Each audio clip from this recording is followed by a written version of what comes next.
Hi guys, I wanted to make this little video to introduce the Eli Whitney case. This should go just as it did in host defense. I think you guys know the routine, and I think a lot of the work for taking you through this has been done for me by Dr. Richards, but nevertheless I did want to take you through it and explain a few things to you. The first thing to note is that everything referenced in this guide, unless it's marked optional, is testable, and all of it, including the stuff associated with the anatomy labs, will be you will be responsible for learning it for the readiness assessment on November 9th, as well as the first formative quiz and of course the summative exam at the end of the block. So I wanted to emphasize that to you up front because I could see the questions coming at me without even hearing them. I could hear them coming. Do we have to know the stuff for the anatomy labs? The answer is yes, you do. So the very first thing in this study guide is case presentation video, and these are just like the ones you had in host defense. Okay, and then we have the material for your anatomy lab on November 8th. Do note that you are responsible for this material for the readiness assessment on November 9th, okay, and there will be questions over it. So do be aware of that, and do be prepared to answer those questions. It is not just for the lab, it is for the CBCL as well, okay? Also for the CBCL, we have physiology, we have embryology, we have pathology, and then for the CBCL on the 9th and the anatomy lab on the 10th, we have more anatomy. You are responsible for this for the readiness assessment on the 9th. So please read it before the 9th, even though it is associated with the lab on the 10th. We expect you to know and be able to use that material for the CBCL as well. All right. You will note that I have put the length of required video next to the discipline here, along with the amount of reading associated with the discipline in this guide, either in time or in pages if they're just simple PDF pages. So that should give you an idea of how to plan your time, and do plan your time accordingly when it comes to your studying. And then at the very end, we have mastery questions, we have objectives, and we have the discipline director contact information. Okay. As far as the anatomy goes, it's fairly straightforward. There is a video lecture here, and these are the readings for that video lecture. So I would suggest you look this content through, then watch the video. Okay. And again, it is straightforward, and that is for the lab on the 9th. For the physiology, I want to pause here and explain a few things for you. Number one, well, all right, look, this content, I gave you a lot of it, all right? This is a fairly long self-study, and it is largely because of physiology. So I feel some obligation to explain why to you. The physiology of the cardiovascular system and also of the respiratory system, it's really complicated. There are a lot of moving parts, and because of that, it's usually taught in parts. Okay, now that works okay, except if we teach to you in parts, then you have a very difficult time integrating it into the whole system because you don't know how the whole system works yet. And the second problem is that, particularly in this curriculum, you're being taught some fairly advanced content: pharmacology, pathology, pathophysiology. And often those disciplines need to assume that you've had a certain amount of fundamental, basic content, foundational content that they can build upon. Okay, and I can ask them, not to teach a lot of their material in depth, and they'll even try to do it if I ask them. But the truth of the matter is that they're going to teach it to you, and they're going to require that you know a certain amount of foundational content.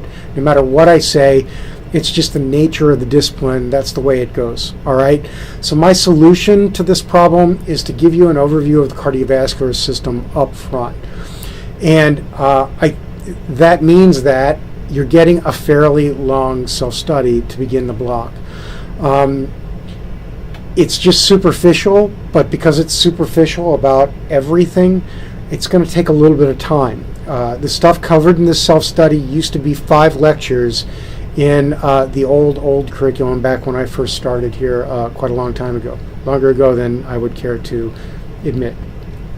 So it won't take you that long to read it through, but it may take you 2 to 3 hours to read it through, okay? And because there's so much of it, the tendency is to try to go bonkers and try to learn everything about everything right up front because it's all mentioned here. Don't do that, okay? Learn the material to the depth that is presented and not to any more depth. We will cover it in more detail later. An awful lot of it will be covered in more detail later, and then you can learn it in more depth. Just learn it to the extent that it's in here. It is all testable, but if you're going to concentrate on anything, concentrate on the cardiac cycle and the Wiggers diagram, okay?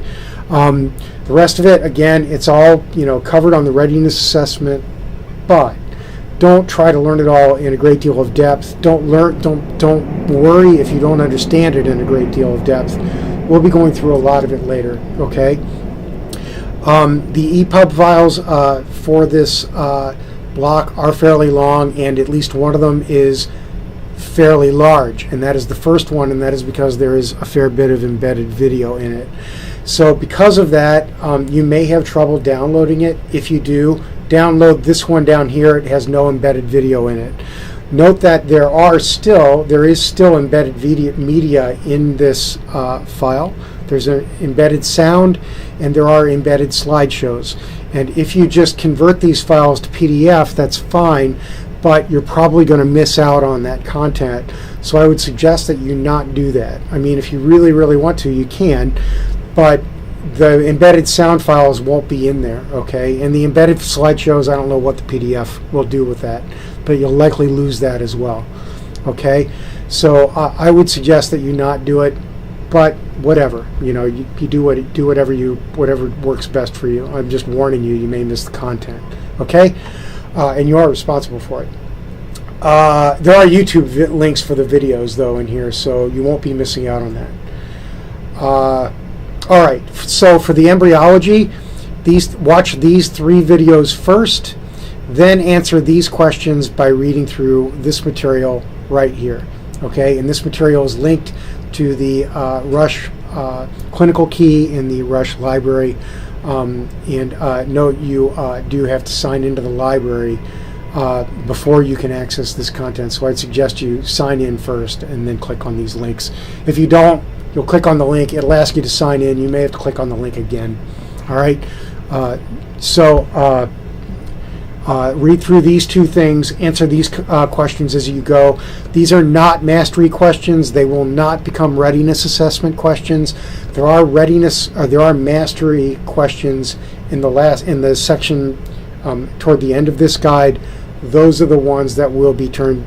1 or 2 of those will be turned into readiness assessment questions. All right. These will not be. Nevertheless, you should try to answer these questions by reading through this material. They will guide your learning and they will help you. Okay? The pathophysiology, my suggestion would be that you read through this material first, then you watch the video. It is by, I understand it is a very good lecture by Dr. Barati that was given last year. It does cover much of this material. So if there's stuff that you don't understand or stuff that you think doesn't make sense, like maybe obstruction right, left, that will likely be answered during the lecture. Okay? And don't forget the supplemental pathophysiology at the end here. You are responsible for that pathophysiology. It was added by some of the clinicians here. In pediatrics, they think it's particularly clinically relevant. These videos are optional, but do read through this, and there are mastery questions over that material as well. The pathology, the only thing you're really responsible for is this 20-minute video, okay, right here. The slides are optional. They are the slides of the figures that were used in this video. So if you want to download the figures and you want to take notes on them while you watch the video, that's fine. There is no extra content in the slides, okay? They're just the figures that are used in the video, and you do not need to download them. There's nothing extra there, okay? And these readings and this media is also optional. And then finally, we have the anatomy for the lab on the 10th, but you are responsible for this for the CBCL, the readiness assessment, on the 9th. Another video and more reading material to go through that is associated with that. Okay. So the mastery questions are here toward the end. There are questions from all of the disciplines. We have objectives, and then we have contact information for all of the discipline directors that are associated with this content. And if you have any questions, please do contact me. There are a variety of ways to do that. Okay? All right. Thank you for your attention, and I'll talk to you guys soon.